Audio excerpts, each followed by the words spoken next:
మనం ఫలించడం చూపించాలి.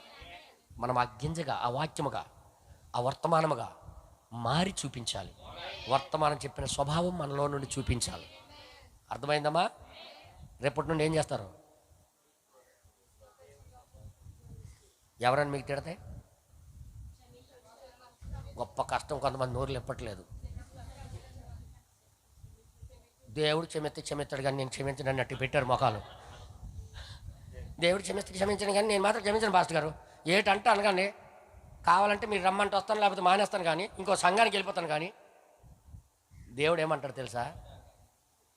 ఆమెకి విడిచిపెట్టే, అతడికి విడిచిపెట్టే, ముందుకు సాగిపో.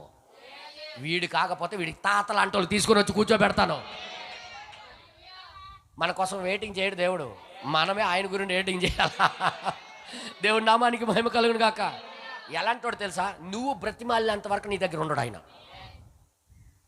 ఎంఐ మార్గంలో ఇద్దరు వెళ్ళిపోతున్నారు శిష్యులు, గుర్తుందా మీ అందరికీ?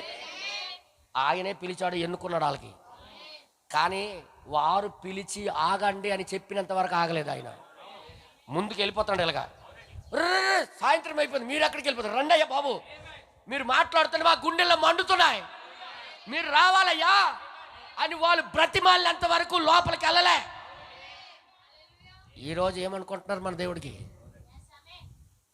ఒక పాట రచించారు ఎవరో, మాట్లాడకపోయినా పలకరిస్తూ ఉంటా. అదే పని ఆయనకి, అదే పని.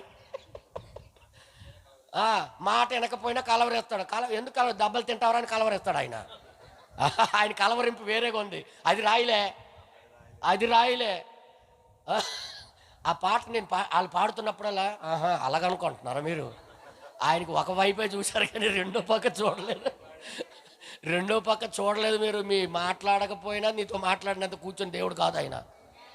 ఆయన ప్రణాళిక పద్ధతి వేరేగా ఉంది. దేవుడి నామానికి మహిమ. అందుకే ఇక్కడ ప్రవక్త